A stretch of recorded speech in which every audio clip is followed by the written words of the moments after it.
Welcome to Slayerfest 98. I'm Ian Carlos Crawford. Oh, I'm Ashley K. Smalls. Sorry about that. I As you am. know, there's a lot of Marvel news right now, and I don't get any peace when that happens. So, here we are. Here we are. Brett White, and I am also discombobulated. And I'm I'm Alex. also Doctor Doom. Sorry, I'm also Doctor Doom. We're all Doctor Doom at this point. Anyway, sorry. I am not Dr. Doom, but I'm Alex Abad-Santos, and we're here to talk about Deadpool and Wolverine. I felt like that intro was as chaotic as this movie was. Overall Pegging. overall feelings. I'm Deadpool. Brett, overall feelings. It was cute. I texted you afterwards. I was like, and I mean this in the most complimentary way. It was cute. Like, I get it. I don't have any expectations. I had fun watching it. It's a Deadpool movie. I tend to get exhausted with Deadpool movies. So the fact that I wasn't is good. Yeah, hey, we have fun. I don't know. Ashley? This movie was a love letter to me. It was made for me, and people like me. And I say that both as a compliment as well as a critique. Fair. Alex? Oh my god, it was so annoying. Like, the best parts of this movie are the parts without Deadpool. I thought I was going to be the only one. I liked it at points. I found it like truly exhausting at a lot of points. And my biggest critique, which I'll probably say like 1,000 times during this movie, is I don't understand why this was like a love letter to the Fox X-Men movies, but it really wasn't. It was a love letter to like Fox Marvel movies, and we don't have any X-Men heroes. So I will say this. I think that they could not have any X-Men in this movie and still have Wolverine's emotional arc be complete. Mm-hmm. Because if you bring Beast or Storm and he sees them again, that like the fact that they aren't there and he's missing them is key to his emotional journey. And I think that was intentional. I don't know, as intentional as anything Ryan Reynolds can do. I think they're saving. I think that they definitely 100% could have got Anna Paquin and Famke Janssen, 100%. And I think that the fact that they didn't was intentional. Is my take. I don't know. So let's talk about the cameos because that's what everyone's been talking about. We knew Jennifer Garner was in this movie, didn't we? Wasn't that like announced like a year ago? Yeah, those rumors hit. That I wasn't shocked by. It was still cool to see. Like she the way they brought her in and stuff like that. I definitely thought she wouldn't be as like physical as she was in the movie, but I was gagged by Blade, even Gambit. Like, just I'm happy they did it for him so he can say he put on the suit one time. And I was gagged by X-23. Like, I was a little upset they even put her in the final trailer because I was not prepared for that. Like, it made sense of any cameo, but like I wasn't. Yeah, I really, really was not prepared for her being in it. So the only cameo that really made its way through was Garner. Because even, me being who I am as a person, even with my Captain America shirt, them being able to get away with putting Chris Evans in the movie and I didn't know about it ahead of time, like they must have fucking shipped him out in a fucking casket to hide him from like right. I was like, did they like go to his house and film this on a green screen? Like, how did they might have, because he refused to shave. He was like, no. He was like, you're gonna get Chris Evans in a Fantastic Four suit. That's what the fuck you're gonna get. What's Wesley Snipes' legal situation? Because wasn't he like not allowed to be in America for a while because of tax reasons? Oh yeah, he did have tax issues at one point. So I'm like, where did they go? I don't know. Isn't it always like in Quebec? Like it's always like in Quebec. Yeah, it's probably definitely deported America for that. Yeah, I did like Jennifer Garner. I did like Wesley Snipes, and I appreciated those two. Even though again, I knew Jennifer Garner. I appreciated them because they were. I wish that team had formed earlier in the movie, and it didn't take so long. Because I did like that dynamic. I liked a lot more, but I have my biggest complaint about Chris Evans. I fucking hated Chris Evans' cameo. Like, I loved seeing him. I loved the reveal that he was Human Torch, and then he's a fucking punching bag for the rest of it and gets like a crotch shot. I was like, this is stupid. I mean, they weren't going to have him be a real They weren't. I mean, well, for one, considering who was in it, like Pyro, like it actually did work because it's like what are you as the Human Torch supposed to do against Pyro? Like it kind of made sense. But then also was like, at the end of the day, it's still a Deadpool Wolverine movie, and like they're not gonna have him like in the Secret Wars idea of what people try to come up with of like him really play a variant of Johnny Storm. It was really just a reason to put him back in the Fantastic Four suit one more time, because he always said the only way he would come back is if he played Johnny Storm. And at this point, I feel like whenever he sees Ryan Reynolds' name on his phone, he knows it's probably for a cameo where he gets killed off as quick as possible. And I will say that compared to what Deadpool 2 did to X-Force, and X-Force is my favorite thing of all time. And considering that they just all died as a one-off joke, and that like pissed me off the same way you're angry about Chris Evans. So the fact that they screwed over Human Torch, but the fact that Gambit, Blade, Elektra, and X-23 actually got to do stuff, and it wasn't just like, I honestly thought that X-23 was just going to be there to come in, talk to Hugh Jackman, and then leave. When it was like, oh no, they're actually getting a fight scene. Like they did stunt choreography for this. I was so happy because Deadpool has a horrible track record when it comes to that. See, the X-Force, that's the reason I love the first Deadpool. And I think the reason it works is because he is the cartoon character, not everyone. And it feels like as these movies have been going on, everyone is becoming the cartoon character. And that makes it less fun for me because Deadpool is annoying. He's supposed to be annoying, but I can't have everyone being annoying. Like if everyone's annoying, then I'm annoyed. Alex? It wasn't annoying. Gambit wasn't annoying. Wasn't the best. Truly? Channing Tatum should just do comedy all like he is. I loved it. Just the funniest when no one can understand what he's speaking. I'm on the opposite end. I fucking hated that. I thought it was stupid. Oh my I loved gosh. it. It was so good. And then I worry about your face level. Have you taken a COVID test? Did you see the sock they put around his fucking head that made him look like he had a pumpkin for a head? Point. That's the costume. That's the costume. It's supposed to look weird. But like, then he actually had a serious fight scene and was actually a threat, which is like, I was so happy that they actually like didn't just play him as a joke. Although I would have loved to see Taylor Kitsch, because I still think underrated, damn it. Justice for Taylor Kitsch's Gambit. He wasn't bad, but also everything Taylor Kitsch is in just does terribly at the box office. Sad. So sad. Okay, but what has that man been in though? John Carter and Battleship. Yeah. Exactly. Like, and then nothing. Like, I don't know where he is now. Is he working at a Best Buy? Is he selling used cars? I can't believe, Alex, you as an X-Men gal that you liked the Gambit. It's supposed to be funny, corny, cheesy, and it worked. Channing Tatum is completely funny in this, and it's just like, well, what the? It's just like it's like if there was like a real life Gambit, we would all be like, what is he saying? Huh? What? What? But like, I just feel like I don't know. There's things that the reason I didn't like it because that team seemed to be like, okay, now we're like, these guys are like the straight ones, and like Deadpool can be the goof. But then everything I like. I don't know. I wanted him to be like charming, silly, not like dumb punching bag silly. And he was too like, I love Gambit. He's one of my favorite X-Men. And I thought he was too dumb punching bag silly until he wasn't, but then he didn't talk. And it was like, okay, now that he's not talking, we can have him do like cool fight things. And I was glad because I did think they were going to do another jerk off joke of like, ha ha, look at all these people. Look, now they're dead the moment they get there and Cassandra kills them. I really was expecting that to happen. Oh, 100%. Yeah.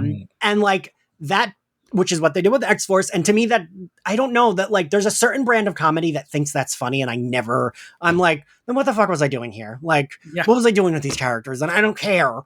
So yeah, I mean, like, I was glad that didn't happen. I was glad that Elektra and Blade, I thought they were the best. Elektra, Blade, and X-23 were the best like cameo. I mean, they're not even really cameos. They're full on characters. They're characters. Yeah. Here's the thing about like Deadpool though. Like I think so much of Deadpool, and when I find it and its weakest point, are when the references are supposed to be the jokes, right? Like it's like, like nah, and then it's like it's funny that he said bottom, right? Like that's like as far as like the jokes go.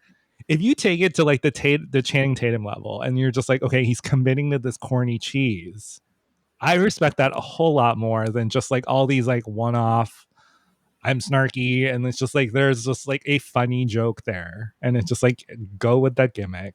Give it to me. I agree with the first part you said, and I think it holds over to because it's like, oh, everything he's saying is a joke. It's just the words because they're wacky. I feel like, but Channing had to commit to the actual characterization of Gambit because it's not like we're familiar with him as Gambit. So like he has to actually give us the real Gambit. Yeah. Like he has to, even if it's this cheesy character of it, because like we saw Jennifer Garner's Elektra.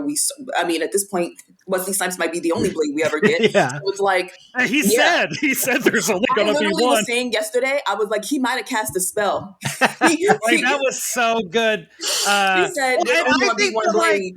Of the four of them, I actually found that Gambit had the most pathos because he literally, like, there was a sadness in Channing Tatum of like, yeah, no one remember me. I don't even remember me. Like, and I thought that, I don't know, I felt something for that version of Gambit. I don't see. So we're all getting different stuff. To Alex's point of you're just saying things, for me, that's what it felt like. It was like, we're just saying that this movie didn't happen over and over again, and I fucking get it. Like, I felt like I tweeted that I thought this was like the movie I Saw the TV Globe, but for dumb straight frat bros. Because it felt like we were doing so many references upon references upon references, and that even the cameos were a reference to a reference. And this felt like a parody of what people make fun of Marvel for, to me. Like it felt like, oh, look, Channing Tatum's making jokes that make fucking no sense within the context of this and are all winking at like behind the scenes shit. And there was just so much of that where it's like, I am not your friend. You are not my friend. Give me actual references about like the universe we're in, not like you and your friends jerking off being like, ha ha, that's an in-joke. I do think it is weird. They did miss because I think there could have been something of, Wolverine is right there. Like, did he have a Gambit in his reality? I mean, I guess not. Yeah. But, like, I do think there's potential there for that connection, but I still really like that Wolverine does not meet any other X-Men. Like, he buried all of them, and they're not like, he's not getting that respite or any of that kind of closure. He's getting, like, internal closure. Like, he doesn't need to see the other X-Men. He is the X-Man. I don't know. So I don't know. Him knowing Gambit would have maybe adjusted his arc a little bit. I don't know. Especially but X-23 was great, and oh my god, just give her a fucking movie. Jesus goddamn Christ. I gotta say, I was really hoping that like Deadpool's team would come in to help. Like somehow they would like come in to help alongside those other heroes. Because I fucking want to see X-23 and Negasonic Teenage Warhead like annoyed at all of the like older men that they're hanging out with and like having to do badass fights. Like that would bring me such joy. But they did open it up for like X-23. I still don't quite understand where they're going because I thought this was going to bring him into the MCU, but he's still in his own universe. It is because like he's the movie ends with him with the X-Men. Like those are that universe's X-Men, but we don't have the X-Men in the MCU. So he technically isn't in the MCU. They made a storyline where he can join other timelines. So it's like that works. It's like we know he knows who the TVA is. They end the movie saying, maybe we'll be in touch again. So it's like we know that they can throw his ass in the main MCU timeline if they so please. But he's technically in his own thing because it's like we don't have a fuck. You can tell Cyclops is still on my fucking mind. Why is Cyclops on my mind? Oh my god. Why is the name leaving me? No. Oh my god. Don't help me. Okay, hold on. Don't fucking help me. Why is this name? Oh my gosh. Magic's brother. Oh my god. Why is this not in my head right now? Colossus? How do I remember Magic and not... Anyways, he was in the final scene, and so clearly they have the X-Men, and so that's not how they're going to start the X-Men in the MCU. So I am not entirely... Thank God. Thank God. Which it shouldn't be. It shouldn't be. But like, yeah. So I'm already annoyed about the Fantastic Four existing in a retro futuristic 1960s thing. I don't know how they're going to do that. Like, so you're going to have we got to stop. And one of the best jokes about this goddamn movie, and it makes the San Diego announcements even more annoying to me, is that Deadpool looked us in the eyes and was like, "We're sick of multiverses.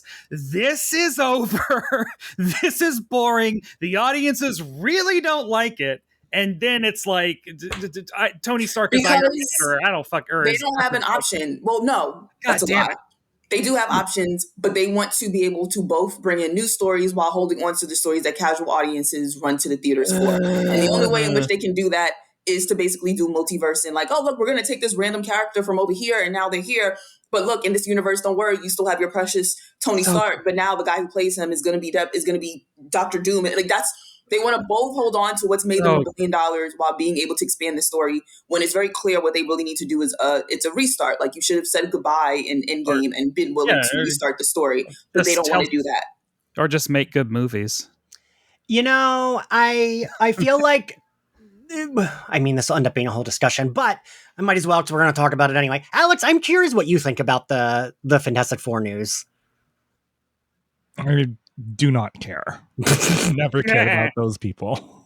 I like the Fantastic most Four. Annoying people and trying to pretend that they're fun. No, like they were never fun. Really? The X-Men were fun. The X-Men. No one actually is like, oh my God, I love the Fantastic Four. No, it's just like, I'd rather watch the X-Men every single day of my life. Well, I mean, crazy. I'd rather watch the X-Men than anything, but Fantastic Four is like my second favorite Marvel team. I don't understand why they're dragging their feet on the X-Men. It's just so bizarre to me because it's like the surefire hit. It's like the one thing everyone's like, cool, you made the Avengers an A-list superhero and we love them and they did fucking fantastic for 10 years. You literally have it on the board of what to do next. There's one team and they were like, let's bring back Invisible Girl. Like, yeah. That's a really cool power compared to what we've been seeing for the past 10 years. Sure. Yeah, or let's go see the Thunderbolts. Ooh, trying to get me excited about the Thunderbolts. I do not fucking care about the Thunderbolts. I do not give a damn about. And it's like I don't necessarily dislike the Fantastic Four. I'm okay with it. I'm just trying to understand what the fuck are you doing. But even if you wanted to do New Mutants at this point, I just want mutants. Like I'll take it. You have Ms. Marvel, damn it. Be so fucking serious. I mean, I think the Fantastic Four have always been one of the main big Marvel draws. I mean, I do now. If this Fantastic Four movie was existing in a vacuum, I'm all for it. I love the aesthetic. Obviously, I'm a 60s retro person. Great cast. I'm so happy Vanessa Kirby is getting an A-list something or other. You know, like, but the whole thing with Marvel and the MCU is you know, it's the superhero universe outside your door. Like it's and for like the first 10 years, the MCU, despite being insane, still felt contained and linear and like it made sense. And then after Endgame, the blip is insane. Like the blip fundamentally changes literally everything about this universe into something that is completely bizarre. And now like, well, the Fantastic Four are coming from another universe. They're probably going to pull X-Men from another universe. It's like, it's the same thing of like when they brought Miles Morales in the comics from the Ultimate Universe to the Marvel Universe, and they had to kind of just say that he's always been there, sort of, or never address. Because if a character goes from a universe, then that character's entire existence is, I'm from another universe. Right. I've still been unclear about the Miles because I didn't love the Young X-Men team, but I actually did love their crossovers when they went to the Ultimate Universe and they had to team up with Miles. Yeah. I liked seeing them with Miles. What they did in the video game was actually 10 times better, where they have this one universe and you have these like, you just make it possible that, hey, yeah, you got bit by a spider too. And like they, I mean, spoiler alert, but the game came out in like October. So at this point, but you know, obviously Miles Morales gets bit in the first game and then they introduced Cindy Moon in the second. She doesn't have her powers yet, but like it's foreshadowed. So it's like, we're going to have multiple spider people probably in the third game. And they don't Like it's as Brett was saying, like it's linear. It's like instead of doing this, we're going here and now we're like they kind of tried to tie it in with the movie a little bit about the idea of multiverses, but the main characters, the main people that we're following are all from the same place, and it does help a lot. It's like, yeah, I agree with everything that Brett was saying in terms of what's like. It's just too confusing. I will so like to talk about. So the thing that I think that this movie did great, and the thing that I honestly do think is the main problem with Marvel right now is the TVA stuff. I thought was the stuff about Marvel that we like. Like for example, Captain America: Brave New World and Thunderbolts both should have come out in 2022. Like as soon as we finish with Yelena in Hawkeye, Marvel should have immediately had these two movies teed the fuck up. The problem is how long is it going to take until we see Shang-Chi's sister again? Like the bajillion loose threads that are just taking forever to like tie up. The fact that we got what B-13 Hunter B-13 in this movie. I was surprised. I was glad I was like, oh my god, thank God! Like there's connectivity again, like fun connectivity again. It makes it feel like it matters. The way that like I don't know, we might never see She-Hulk again. I don't fucking know. Like. It just drives me crazy. I was literally saying that I really don't think we'll ever see Moon Knight again. I feel like our best bet was a Blade movie. Oh darn, we won't see Moon Knight. Oh boy. Which I'm not even complaining. I'm just like thinking of like the things that I was tuning in. We'll never see the Eternals again. We're definitely not like. I think that right there is exactly what it's like. They did a bunch of, I shouldn't say random, but they were throwing things at the wall to see what stuck.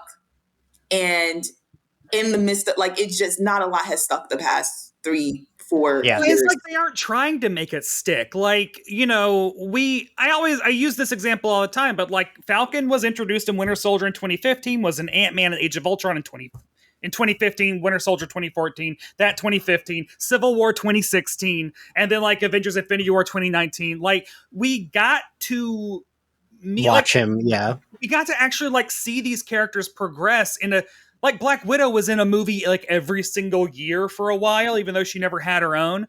And now it's like, why the fuck haven't we seen Shang-Chi again, even as a fucking cameo? It's like you can throw things aren't sticking to the wall because y'all aren't walking up and like actually pushing it. Like you got to push it a little bit. You got to help it, and they aren't doing that. And like, I do wonder how much of that is like actor stuff, right? Like how much do actors not want to do their 100-year contracts? The new contracts that all these actors have signed are probably a lot looser than the ones that they lucked out with, like Hemsworth and Johansson and Mackie. Well, because I think like also back then there wasn't like a precedent, right? Right. I mean, to use a word that I'm sure we're all tired of hearing, but like, you know, I think like before it's like everyone was like, sure, this is guaranteed, whatever. And now actors are like, ooh, but it's kind of like you can't do anything else. So maybe I don't want to sign these super long contracts. And I think the universe suffers for it like completely. And I mean, yes and no, like the stories just suck. And so it's like, you know, I feel like, you know, the ask of like, why can't they connect? It's like, I really wouldn't even mind if they were off doing their own things, but it's like, like I think another reason we're asking for them to come back is, or, you know, what's going on here is because it's just like, you give us this mid drivel that it's like, we can't say it's completely terrible. It also isn't that great, but we have this hope that it's going to connect to something bigger that's going to make it better. And then it's like, oh, you just gave us that 6-episode thing that I watched every week. And it's like, I don't even remember what happens to it, nor did I enjoy it enough to go watch it again. So it's like, okay. So it's like, I really don't even mind. I don't even know how to explain it. It's just, listen, the past few years of projects have been, I hate using the word mid. I hate using it, but I don't know how better to explain it. It's been some very forgettable projects. And I'm really not even a big, like, why isn't this shit connecting type of thing? It's just like, yo, the shit sucked. I don't like it. It really, really wasn't fucking good. It really hasn't been good. And I'm not shocked that they, in a desperate claim to try and get back to 2018, 2019, Marvel was like, Robert, you got your Oscar. You need to come home. Russo brothers, come back. Yeah. The kids miss you. The kids miss you. I Please, did like home. So I mean, speaking of, like TVA and Deadpool, am I alone in thinking that it was handled well? That I do think was handled. I think it was handled well. The TVA stuff. Yeah. I do have like a question, like if he's, and I feel like they were purposely a little bit like opaque about it. So if Logan dies in his universe, right? And Logan, so when is Deadpool actually set and when is Logan set? Alex, that was my big, like, what the fuck? Because that Logan was supposed to be in like the future and like, it was like 10, 15 years in the future. And like slightly, not like full on dystopian, but slightly dystopian. You could say that like Logan's death, like if you're imagining the timeline as a fuse, maybe like Logan's death lights a fuse that then goes back. Yeah, I would say kind of the visual. I remember when I'm sorry, I don't remember his name in the show, so I'm just going to call him the Succession actor. When he was like, that Deadpool's timeline is going to end, but it wasn't going to end immediately. But he was like, I don't see any point in keeping it going if we know it's going to end. Like, let's get this shit out now. We're not like that. I remember him saying that at one point. Oh, so he was impatient. That was his whole thing. It's exactly. Just like, I've been banished to watch all these decaying timelines. I just want to get them the fuck over with. Exactly. So like, why don't we prune anymore? Like, let's just prune shit. Yeah. So what Brett was saying is in terms of like, I don't think it's that Logan's death happens exactly when Deadpool is taking place, but once it does happen in the time period that it is happening, it is enough that even though Deadpool's universe isn't going to die immediately, it's like, yo, you got only a limited amount of time. And the way I'm looking at it, I don't see why I should let you live your life for another 50 years. Let's just get this entire timeline out the fucking way unless you do something about it. So that's how I see it. I will say a lot of exposition, a whole lot of exposition in that first 20 minutes. A lot of just standing at the TVA. But I guess I don't get like if he's already dead and starts a fuse that isn't isn't it already played out?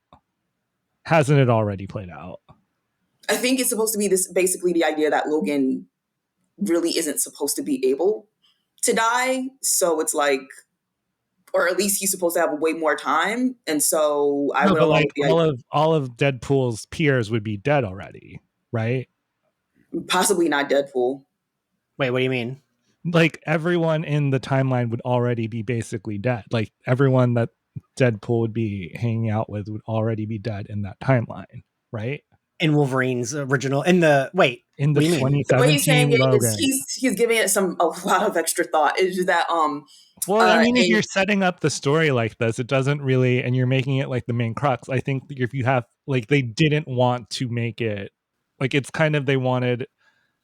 So I think the way is that like plot, but they didn't really want to think it out or explain it. So look, even in Logan's timeline, where by the time we get to the events of Logan, let's say Deadpool is somewhere he's really old, and all his friends at this point would be dead.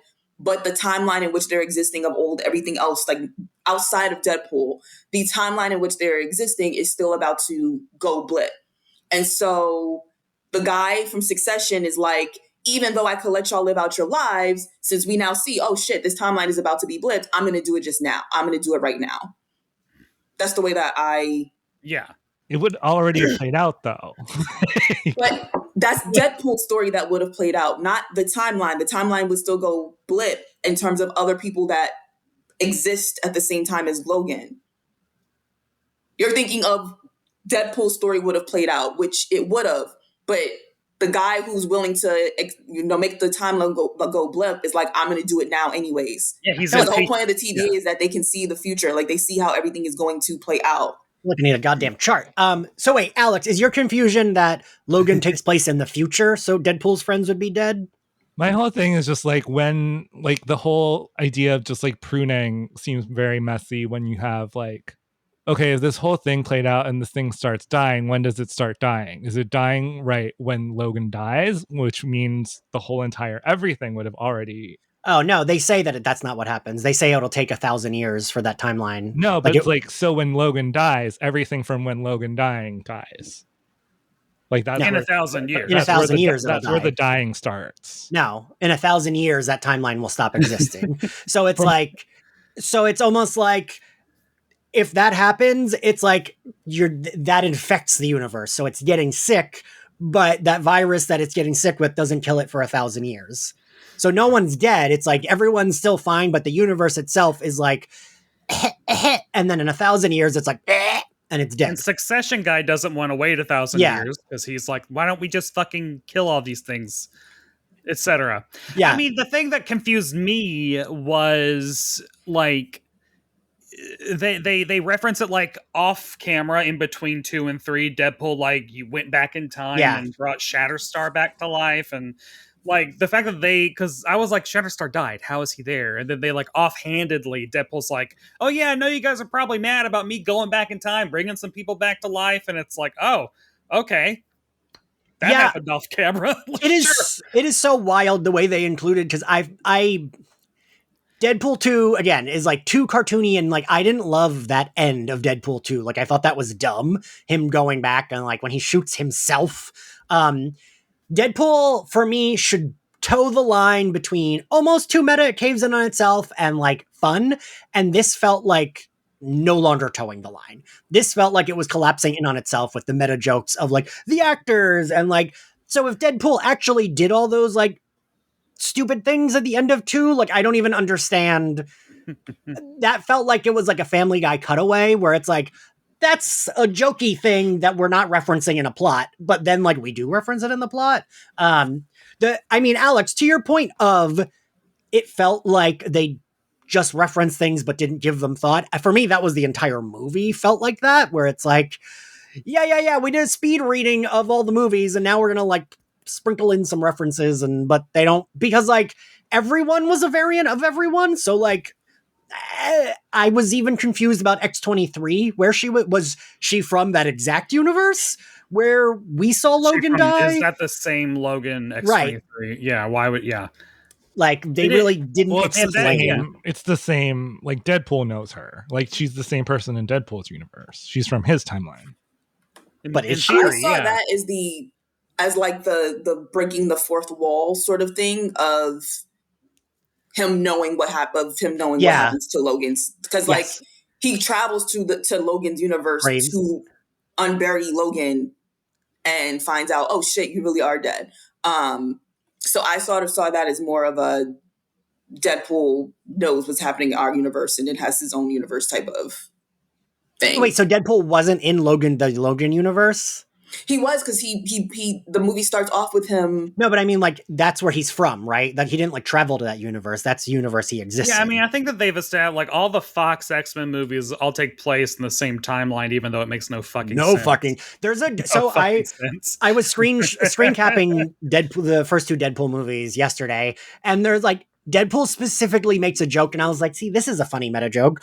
When Colossus gets him and is like, all right, I'm taking you to see the professor, Deadpool says, McAvoy or Stewart, which one? The timeline in these things is so confusing. And I was like, yes. Thank you. But then like they continue making it more confusing because the Fox movies have basically no sense of timeline or continuity, right? Like, but they act like they do. Like, I mean, they almost did with Days of Future Past, and it was like, oh shit, that made money. Yeah. Let's do another one, and that's gonna flop too. They were just like, we can't let them thinking we make good movies, guys. We gotta make sure we put one more out there to really solidify our legacy here. Gotta make sure these next ones suck. And I think we were I guess Elektra and Blade were supposed to be the Elektra and Blade we saw, right? I think. Yeah, I mean, I think, hey, it's whatever you want it to be. Ultimately, that's as much thought as they put into it. And they're like, yeah, sure, that's the same Elektra from because I think like they're trying to make a point that like there's something like heartfelt about these flops, even when they flop. And it's just like, now that Disney has acquired everything, this is how you make a meta joke about like, what they call. So yeah, definitely. So I felt like, I said this I texted a friend the other night to say, like, Deadpool was fine. It felt like a comic I would have fucking loved when I was 12, and I would have played that plot line with my action figures. But at 41, it feels like a comic book I would have liked at 12. Like, that's what it felt. Because also, people make fun of nostalgia, right? Like, people do rag on it a lot. I am a victim of it. I fall for it a lot of times. I did not fall for it with this. Like, this... I did. Let's talk about it. It felt a little too, like, look who it is. Let's talk about the Wolverine of it all. Don't you feel like it was a little like, well, no, I mean, it's very much like they made a movie of Easter eggs. And I think that is, your mileage may vary on how much you love. So like when he was going, my favorite part of the movie might have been the hopping to all the different Wolverines and like just it's fan service. I don't care. I like service. Please service me. You know, like seeing a 5'3" Hugh Jackman, A+, seeing Age of Apocalypse Wolverine, A+, seeing John Byrne Brown costume, except that Deadpool said this is what you wore when you fought the Hulk, which is not accurate. He wore that when he fought Wendigo. But anyway, but still, I like love seeing that. Cavalrine, why not? Like I loved all that stuff. And my favorite moment of the entire fucking movie, and this shows just what, you know, I'm still an 8-year-old watching X-Men on Saturday mornings, was when he put the fucking mask on. Because it actually did surprise me. Like I knew it was coming, but when he just like put it on at that slow walk, I just was like, oh my God, this is better than Zoloft. You were one of those people. Remember that Deadline report that was like grown men crying because someone was in a Wolverine costume? Because I just like it is insane that it took almost 25 years that is wild, for him to finally wear a goddamn costume. And I did appreciate that they made it his main emotional, the crux of his character arc or whatever was that costume. I liked that. And it was just great just seeing that fucking mask, even though it was CG 95% of the time, I'm assuming. I don't know. I need someone to tell me how I felt about the mask, because as soon as he put it on, I was like, you loved it. But I felt like it didn't. I thought it was done as well as it possibly could have been done, but it still looked like a fan film I'm recommended on YouTube. Like that's what I kept thinking. There were some shots when I was just like, oh God, this is so good. I'm so happy to see that. Listen, the movie, this is why when I started off and I was like, oh, this was made for me. And I said that's both a compliment as well as a critique, is because like they're trying to get their casual viewers back. Yeah. And that's people who are like, we're at this standstill of people who run out to see Marvel movies because there's certain things where they just are dying to see, and people who are like, I'm gonna wait till that shit hits Disney Plus. And you tell casual audiences we're dusting off Hugh Jackman and putting his ass back into this Wolverine suit, and they're outside the movie theater. They're already sitting in the theater. The movie's not even in theaters yet. They're already there. You know, and it's unfortunate. There's a conversation to be had about that. But it is the reality of the situation, and the fact that it already made its budget back kind of proves it, considering what the last year of Marvel movies have been doing box office wise. So like it is what it is. It's like I literally tweeted like maybe like 5 years ago just the fact that Ryan Reynolds and Hugh Jackman are best friends. Like basically at this point their kids probably say Uncle Hugh, Uncle Ryan. That's how close they are. So it's just like, how the fuck are y'all like seeing each other for holidays and I don't have a Deadpool Wolverine movie? And they were like, you know what? Easy minimum $500 million. Let's go ahead and do it. And it's the proof. So it's like all the conversation around nostalgia, but what we have to say about it is really irrelevant when it comes down to the fact that like the box office is very clear. Should it be about money? No, it's the fucking mouse. That's what he cares about. No, like, you're not gonna have a conversation with the mouse about art. Like, fuck off. You want Hugh Jackman in a fucking suit, and that's how I get my $1 billion. Bet. That's why we're getting Robert Downey Jr. in a green cloak. Oh yeah, and I mean reason. To a point, it's like that's why these no company is like, oh, I don't care about money. Like, I don't think there's a company, A24 like has the niche and neon of like the art house movies, and I don't think any like Disney movie, maybe the animated ones or the like Pixar ones, where they're like, yeah, I want the art to look great, but I don't like for the most part. I think that there's a larger, we rag on Marvel when we're talking about Marvel, so of course we're going to rag on it a little bit, but it is true with like literally every franchise. Literally every single franchise flopped last year and the year before that. Like Fast and Furious, Transformers, just everything is Star Wars, Han Solo, like everything is and to that point, I feel like Marvel is still, I would still say it's one of the best franchises because it has so many movies that I think the good ones do outweigh the bad ones. Lately, that is not the case. Yeah, and also Flash fucking flopped last year. Right. Well, yeah, so it is like there's just something, and also just like the movie industry is cratering. I mean, someone pointed out when they were talking about like, you know how many millions of people died during COVID? Like that is just like point blank. We lived through a fucking plague, and there are just fewer human bodies now to go see movies. Not only that, but just our watching habits have completely changed from what they were when Endgame came out. Like I feel like even just when and Endgame wasn't that long ago, it was 4 or 5 years ago. So it's like when Endgame came out, like we were still sort of trained to not like. You had to wait. I still felt like you had to wait 5-6 months for something to hit TV or DVD and stuff. Now you give it 2-3 weeks and the shit is on streaming and you can just pay what you would pay for a movie ticket to watch it on TV. So it's like our streaming habits are changed unless it's something I need to see the day that it comes out. If you're willing to wait at this point 2 weeks, you might be able to watch it from your home. So it's like between less people still wary of going outside, and then the fact that our viewing habits have completely changed.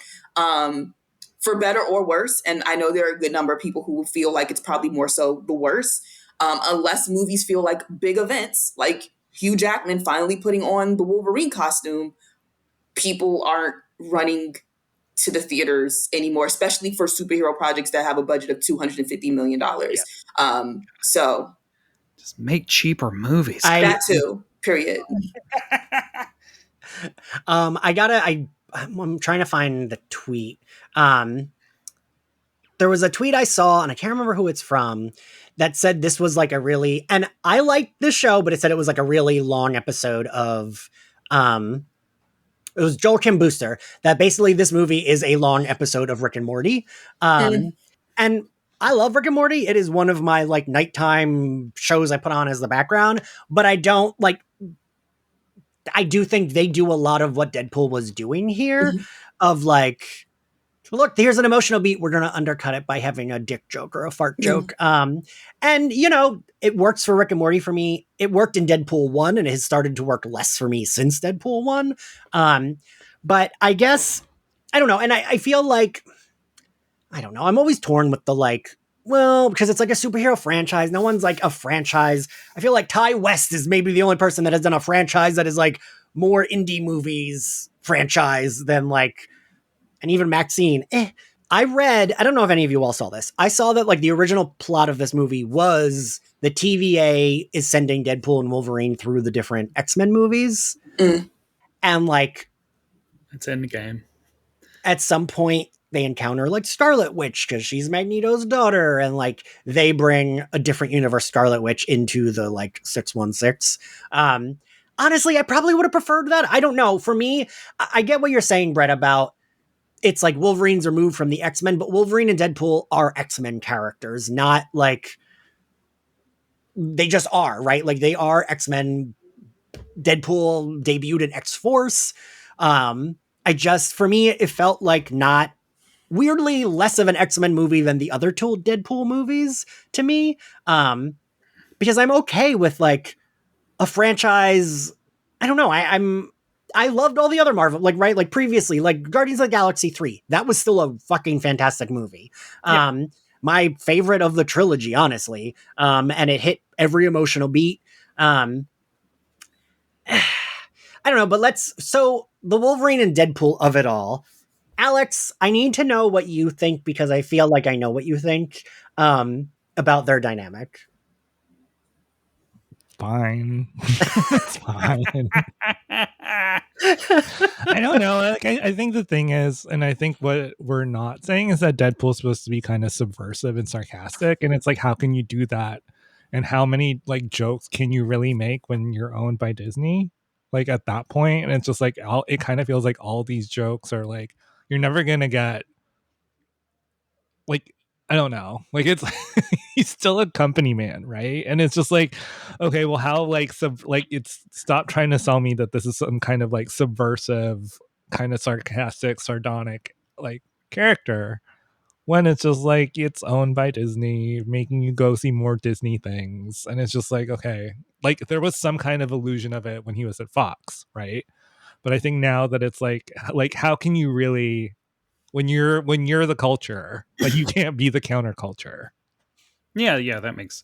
I was shocked that they did get that Blade joke and also just like the sick of multiverse jokes in there. I was definitely there was a couple that I was like, really, no one, Kevin Feige doesn't really care, right? Like, that's not going to fucking, he is not losing sleep over one winky joke. No. Well, there were a couple, and there were, I will say, he will be doing this till he's 90, and we will be pumping him full of HGH until he's like 100 years old. Like, was it really a joke? Yeah, it wasn't like, were they really joking? Because at this point, I'm sorry, unfortunately, when those numbers come in this weekend, he very well might have some Marvel people outside his door like, congratulations, this is what you'll be doing for the rest of your life. He's going to be doing Old Man Logan when he's actually like... Oh, the problem is that he's aging into being an even more perfect Wolverine. He is. Yeah, he is. Very unfortunate for him. That, like, the older he gets, the more Wolverine-y he gets. Yeah. Very like this man just wants to do musicals and just like wants to sing and dance, and it's just like he's just been stuck in like... Which was also a joke. They played... Every 5 years, they're just like, get on your cycle. I forget what it was. They played one of his songs from one of his musicals. Yeah. Honestly, my theory is because the musicals are never going to make him money, is that he does his musicals and then every like 5 to 10 years, it's like, all right, I'll do a Wolverine movie so I can pay my bills and then I'm going back to Broadway. I think that's been...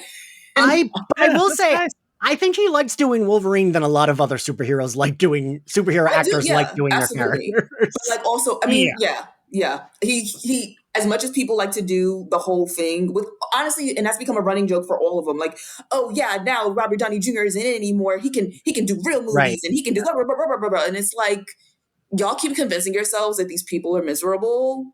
And it's like... Benedict Cumberbatch is the only one who I've ever been like, he doesn't want to do this. At least the solo...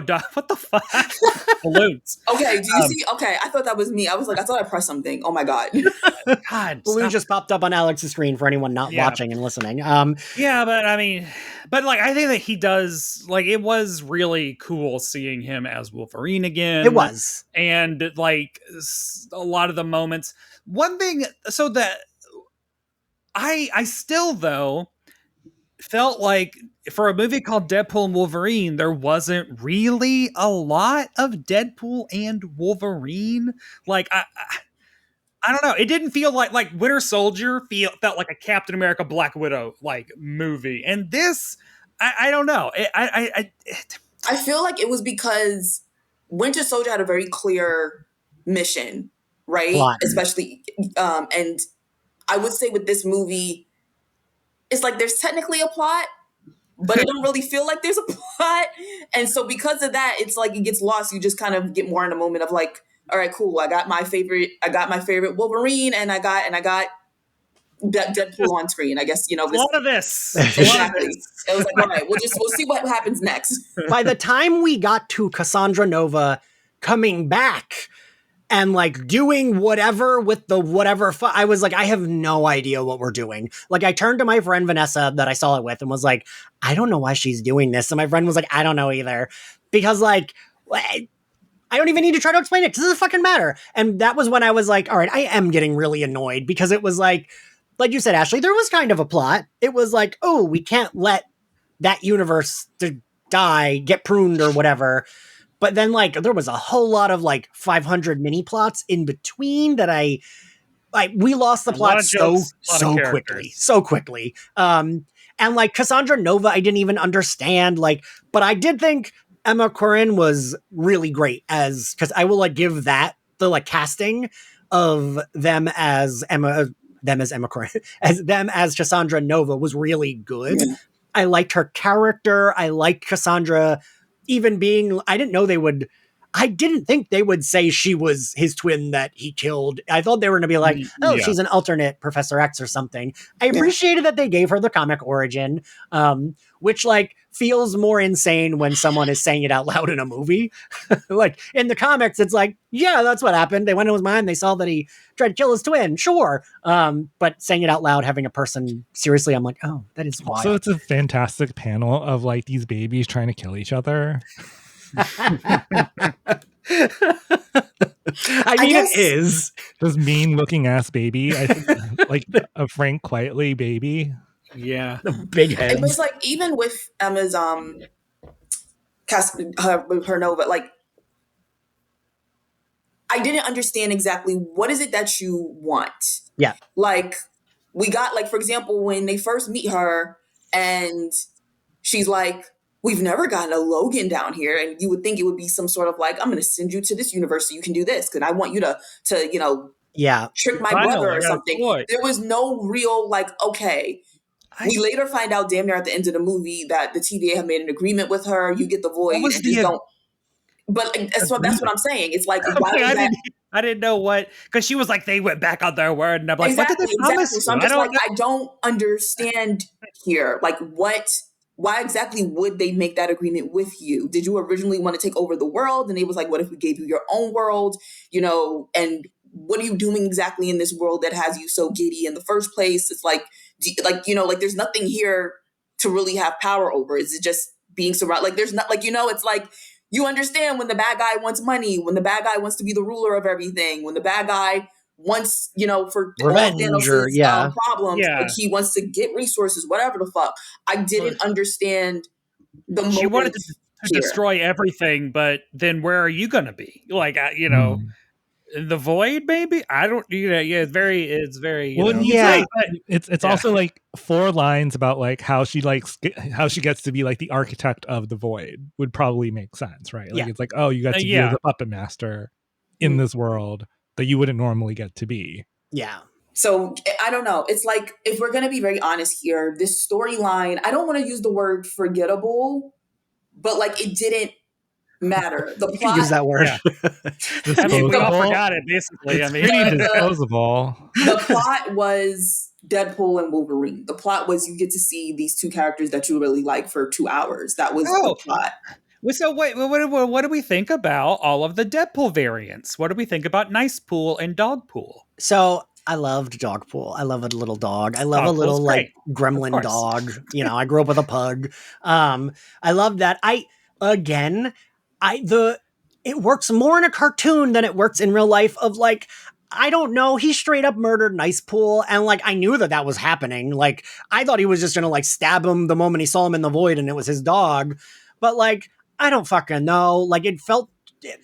If everything's a dumb jerk off joke of like, haha, look at the face on that character, haha, they're dead. I'm like, fucking, can we do something different? Can we get a new joke? And Nice Pool was annoying. I don't know. I don't know. The other Deadpool variants, I did think that Deadpool fight was pretty fucking cool. I did think set to fucking Like a Prayer. That was great. And I read that Madonna had made them meet with her before she would and like, the idea of Ryan Reynolds what the fuck did they say to her? Right? Like, I'm wondering how Ryan Reynolds and Hugh Jackman pitched this to fucking Madonna. Like, does she know what any of those words mean? Like, well, this is Lady Hugh Jackman saying the word Alioth, right? Whatever, for Madonna in an Australian accent. I mean, also the music budget for this, because it opened up with NSYNC's "Bye Bye Bye," and they used the whole fucking song. I was like, oh my god! I was like, you're like, we like, y'all dropped $10 million on just the music alone before you even having to start filming the movie. Jesus, or the $1 billion on cameos, and then whatever left is for the movie. Yeah, I will say, like a Prayer set to a very bloody fight scene was something I didn't know I needed, but now that I have it, did you like the Lady Deadpool as Blake Lively? I didn't fucking care. What'd you all think of that? I mean, when they did show her face, Blake Lively? Yeah, technically, yes, she voiced her, but we never saw her face. So I was like, well, y'all could have given this to a voice actor who needs the work if that's all you were gonna. All of them were. All you were gonna do. I think all of the Deadpools at the end were voiced by someone famous, because Nathan Fillion was the zombie Deadpool head. God, great. Marvel loves throwing him in like a throwaway role. Good. And I forget, someone famous was Pirate Deadpool.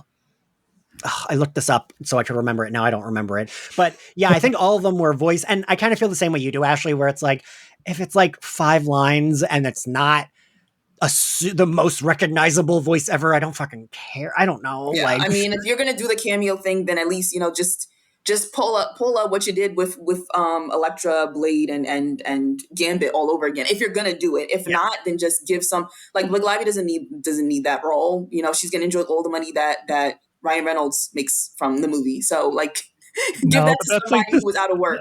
But again, that's like the spirit of it, right? Like, yeah, it's like, here's an Easter egg, and it's like, yes and no. Like, don't get me wrong, I love the idea of like his wife in real time, is Lady Deadpool. Their kid I love the idea of it, but it's also just like I was convinced the way that they were trying to hide it that she was going to take the mask off.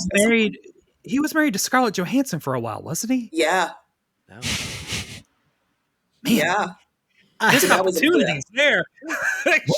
we don't get any jokes about that. No Deadpool jokes about that. We got a Daredevil. We got a Daredevil Electro joke between Ben Affleck and Jennifer Garner. But we got a Hulk cameo. We got a Thor cameo. But did we really? No, yeah, but I'm saying, like, Black Widow wasn't in this movie, right? Yeah.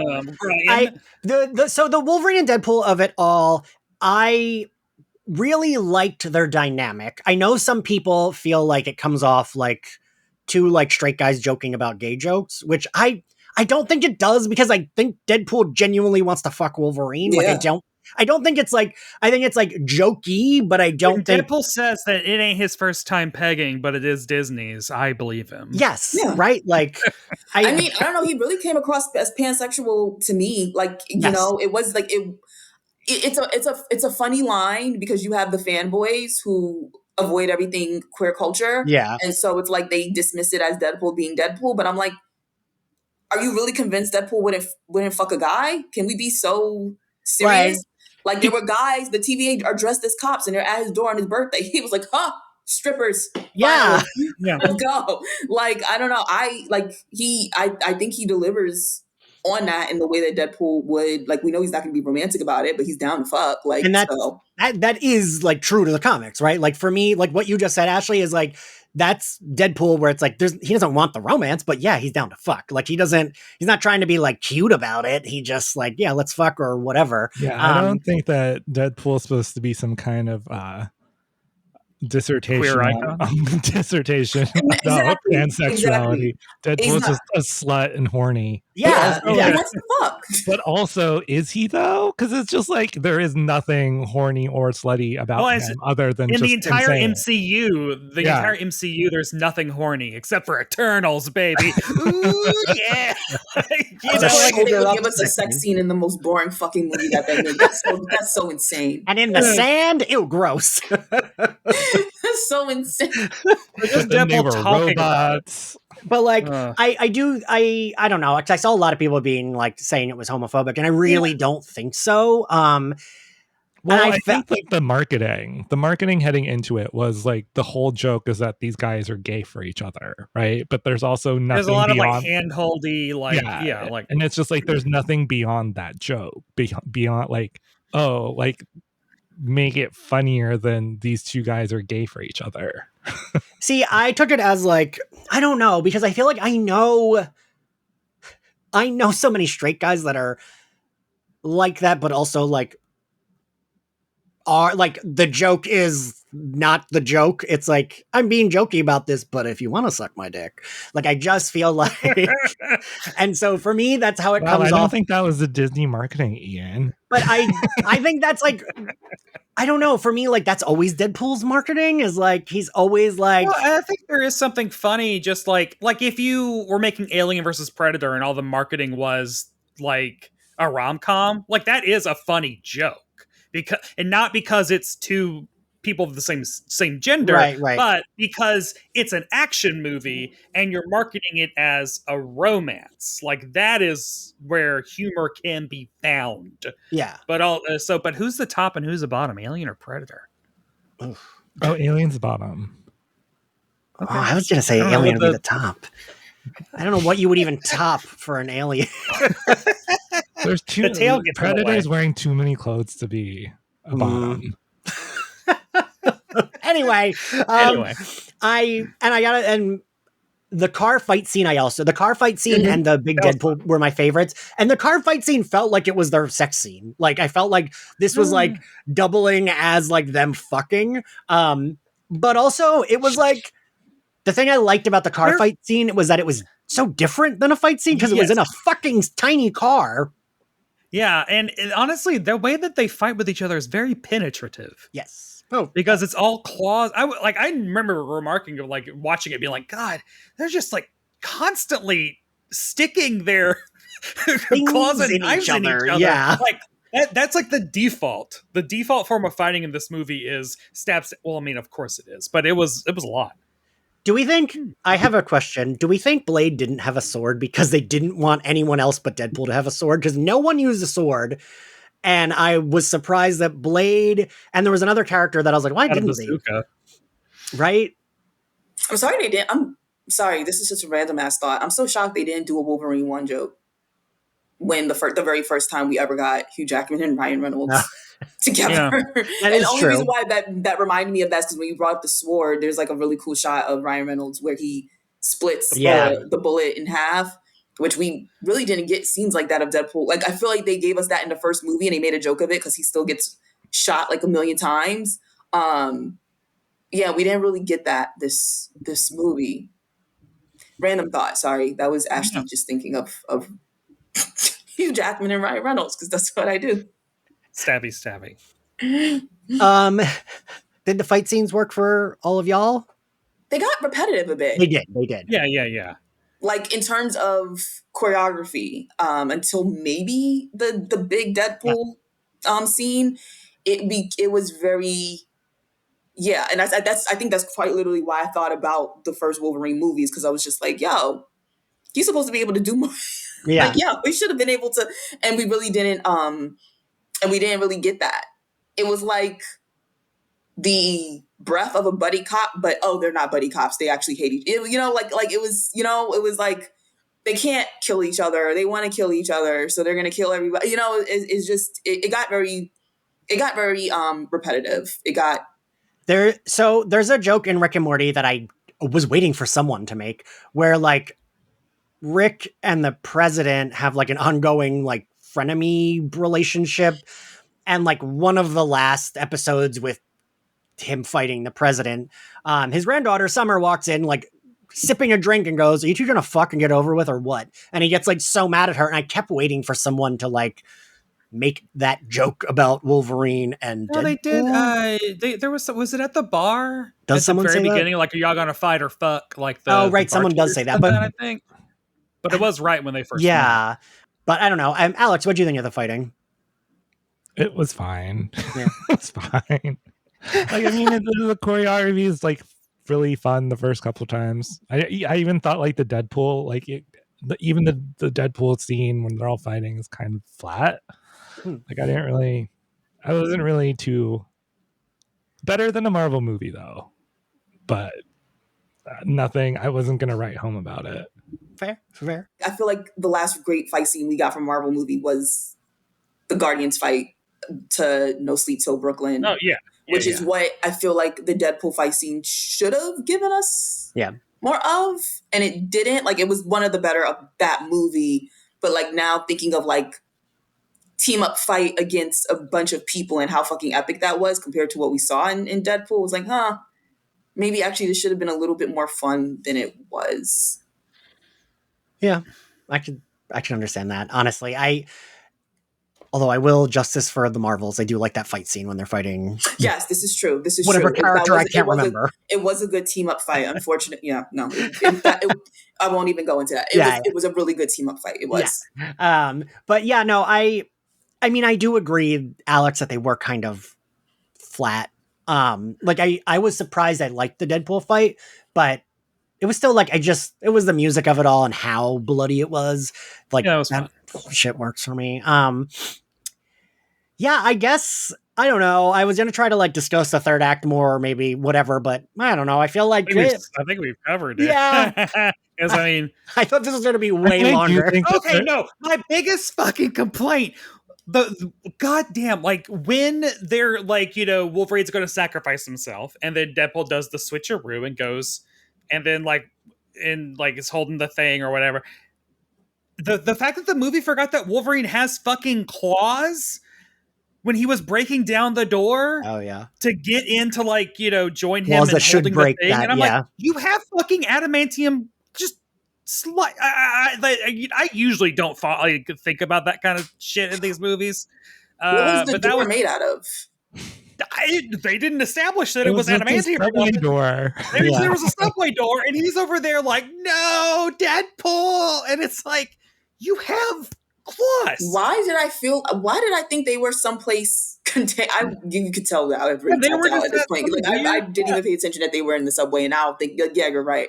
Yeah. Especially because he ended up joining him anyway. Like, it would be a funny joke if like, Deadpool like goes in, slams the door, does the Spock, they grabs it, and then Wolverine's just like, jeez, and then goes and like joins him immediately. Like, that would have been funny, but they didn't do that. I just love the idea that like in Wolverine's world, he was the only thing standing between the X-Men dying and then like everything else. Yeah. It was also like, okay, Storm wasn't doing anything. Was everyone just surprised? And how did the humans kill them? Like, what did the humans that do? was another, not even the Sentinels, but he just said humans. And I'm like, you're telling me, I mean, I respectfully, Logan, love you down, but like,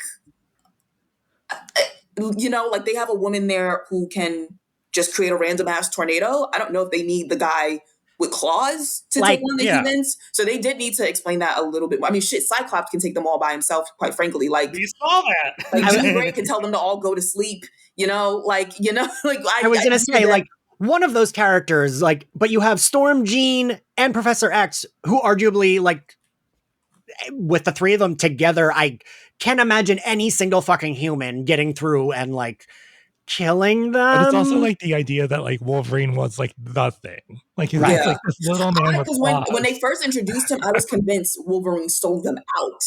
I thought they were going to be like, he gave away plans or something like that. When we got to the scene of her kind of like in his mind, reading his mind, figuring out what happened, and we hear the screams, I thought we were going to get the Old Man Logan scene from the comic. Oh, yeah. I fully thought it was going to be, they're going to do like the heartbreaking thing and actually hit an emotional beat, because this movie hit 0 for me. That would have been a great way to actually get all those cameos in. Okay, right? Now I see. Yes. That would have been great if they had like cut to flashes of him killing Famke Janssen, Anna Paquin, but instead they look like Mysterio and they look like, and then you could get Jake Gyllenhaal too. Guys, there's so many cameos. You know what I mean? Let me tell you, this movie's got everyone. I actually, when they did that, I was like, I guess they can use Jake Gyllenhaal. He could pop up because Mysterio's the one that did it, and like arguably they can use that character, or not even arguably, they just can use that character now. But we didn't even need that, right? Like, and literally whatever implant that made Wolverine see all of the heroes as villains. And then that makes a little bit more sense, because like in Old Man Logan, it's like he got the drop on them because it was someone they didn't expect it to, like, that would make more sense. Him to fucking kill them. Because I was thinking, I was like, are we going to see Jubilee? No, because we never really saw it in the movies. We'll probably see Jean Grey dying in his arms, being like, but you are our friend. And that would have been a really good emotional beat. And as you said, Brett, a way to give us those cameos. But instead we're just supposed to believe that Storm and Jean were, like, I guess, sleeping that day when they came into the mansion. They poisoned the water. Like. Also, Wolverine not having as much of a reaction to Gambit, now that I think about it as well, it's like, it's like he kind of just dismissed it. Because I swore we were going to get more X-Men characters in the shit. And okay. Yep. Alex, what are you saying? No, the Storm and Jean were taking, like, PTO. They were on vacation. Like, we clocked out like 5 minutes ago. Now that would make sense. Like, they were vacationing in Mars together or something. All right. Well, I guess we are at the end here. Favorite scene, Alex? Favorite scene. Can you come back to me? Yeah. Brett? I mean, I had the strongest reaction to him putting on his mask for the first time. Right. So, that's like, oh, no. My favorite scene is the thing we haven't discussed is the behind the scenes Fox footage montage during the credits. That was cute. It was. Legit was crying. That was I cried. Yeah. All through it. Okay. If that's fucking Green Day, like, I'll do it. But also, it reinforced my anger at no X-Men being in it, because I'm like, none of these people were in this fucking movie. Why are 100%. We seeing them behind the scenes? But it was cute. It was like they wanted it to then end off with this note of like a goodbye to the Fox universe, which I'm down for, and I actually would have loved. But if that was the case, then the cameos that were chosen should have been people from that timeline should have ended instead of it. Still, the Fox universe still exists. Yeah. Ashley, what was your favorite scene? Okay. I'm so sorry. Alex, did you think of one yet? Just lie. All the euphemisms for cocaine. Good. Okay. Gal, is that her name? Yeah. Ashley, did you think? Oh, then great, I'll go because for me, it's the Wolverine Deadpool car fight scene. I just loved that scene. I will say, you mentioning the cocaine, that was something I missed was Deadpool's cast, because I think I love the moments in the first two Deadpool movies when it's like he comes back, his arm's been chopped off, and he kind of sits on the couch with Blind Al, and they like curse at each other, and she puts on TV or something. Like those are scenes that I genuinely enjoy because I like that dynamic. And I did miss her because I liked in the beginning when she's like, what about this? What about this? And she's just like this crazy old lady, and I love her. So her and Negasonic, really missed them in this movie. But yeah, Ashley, what did... I guess I'm going to go with when Blade told Deadpool, I hate you. And Deadpool was like, you always have. Just basically to reference Wesley Snipes and Ryan Reynolds' working relationship. The thing I would love for this movie is I would love to read an oral history of how they got all the cameos. Yeah. Like I would love to know how much money they had to throw at Wesley Snipes, because Wesley Snipes notoriously fucking hated doing everything. Isn't the one with Ryan Reynolds the one where he wouldn't open his eyes and they had to CGI Wesley Snipes' eyes open because he was so mad? Wesley and Ryan have had beef for about a decade now, and basically, they're now cool because they hugged at San Diego Comic-Con. But yeah, so I'm not sure how much it has to do with the Blade character specifically. Wesley Snipes actually has kind of maybe a soft spot for Blade, but I know him and Ryan have. I was gagged when he walked into that scene. If you had made me guess 3 cameos that were going to happen in this movie, I would have never in a million years gotten to Blade. Wait, that reminds me, I forgot to tell this story. So my friend Vanessa and I, there's an Applebee's right next to the movie theater we went to. We met at Applebee's to get dinner. As the movie's starting in 10 minutes, but it's literally the next door, she gets up to pee. We're about to leave. And I was like, do you want me to wait at the table? And she was like, yeah, if you don't mind. So I waited at the table. As I'm waiting for her to come back to pee, we've already paid our bill. We're about to leave. The table behind us says, well, what about the Gambit, Elektra, and Blade cameos? And I was like, fuck. So I got up and just texted her. I was like, I'm waiting by the door. But I still, even knowing that, was like, oh, it's not going to be Wesley Snipes. You know what I mean? Honestly, if I had heard that behind me, I would have been like, oh, they decided to throw Mahershala Ali into the movie because he's never going to get his own film. Yeah. I would have been convinced that that's what we're getting. Never in a million years would I think. And honestly, until they showed up at San Diego Comic-Con, I was convinced they filmed that shit separately. And I was like, they CGI'd him in. I was like, there's no way. And then I saw them hug and I was like, oh, shit. Let me call that bitch from 5th grade I don't like. Clearly, this is the time for reunions. So yeah, I was definitely they got me with that. So that was cool. And also a little bit of X-23 putting on her iconic shades from that was good. From Logan too was just really, really cute. I'm happy Daphne got to come back as well. But I would say my one gripe is, even if it had just been in that mind scene, we should have gotten some of the Fox Universe X-Men, even if it was just a goodbye to both Logan as well as to these characters that, quite frankly, us being who we are on this call, the Fox Universe, for all their faults, held it down for comic book movies for the longest until the MCU came along. And again, for all their faults, they financially did well. They had us asses in the seats. And so it would have been nice to be able to say or see them one last time, especially considering the montage that we got. Love Jennifer Garner, but quite frankly, the nostalgia to her isn't as attached as it is to Famke. Justice for Alias. I never watched Alias, but even watching this movie, I was like, I think I would watch if they made an Elektra Blade like movie with like street level and supernatural heroes, I would watch that. Like, or like give me like a Disney Plus series of like the street level and supernatural heroes having to team up because I love. That's like what I would play with my figures when I would be like, ooh, like what characters wouldn't really be together, but like could be. And I'd like always like think about that when I was playing. What grade do we give this movie? I'll start with Brett, because I think you're gonna give it the best grade. I mean, B-. Like I did have fun. Like that's all, you know. All right. Didn't think a lick. Alex? C+. All right. Ashley? I was thinking C+, which is like Asian fail, so. Fair enough. Ashley? Yeah, I give it like a solid B. Like I said, it's the storyline. It doesn't do anything. It's like, you know, it's not like Logan where you're walking out of there and you're like, that was the best superhero movie I've ever seen. I need to see it again, but I don't want to watch him die. Like, it's not, you know, it's not doing that, but it's like they gave us what hardcore fans been dying for.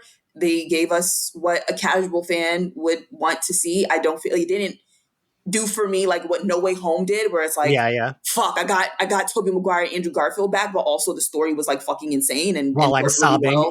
Yeah, exactly. It's like the story was really great, but it gave us fanfare. So, you know, solid B. And when it hits Disney Plus, I would 100% watch it again while doing my grading. Ashley, so I give it a C+. Alex, I feel like you and I have never been more in agreement on opinions and recording. But also, Ashley, I agree with that. I said that to a friend. I was like, it's like a C-level movie, but it is a movie that's good. Like, if you're doing shit and you want to put something on in the background that's like dumb fun, but like you don't have to fully commit. You're not going to like get emotional. Like, it's a good movie for that. And I was thinking that is like literally while I'm grading or while I'm cleaning, I would probably put that movie on in the background. So like, as much as I complained, it is a movie that I probably would rewatch because it's an easy background rewatch. Thank you to the three of you for joining me. Thank you all for listening. If you like Slayerfest 98, you can find us on Apple Podcasts, Spotify, and YouTube because we're doing mostly video recordings now. You can support us on Patreon. We're going through X-Men the Animated Series and Batman the Animated Series and have a bunch of other bonus content. If you want to follow us on social, we are at SlayerFestX98. If you want to follow me, I'm at ENXCarlos. Alex, where can everyone find you? I'm at Vox.com. You can read my things there.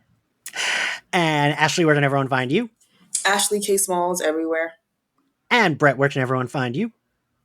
You can find me on Instagram at Brett White. Follow my drag exploits on YouTube at Barb Hardly. And listen to my podcast, Must Have Seen TV. All right, everybody. We'll see you next time. Bye. Bye.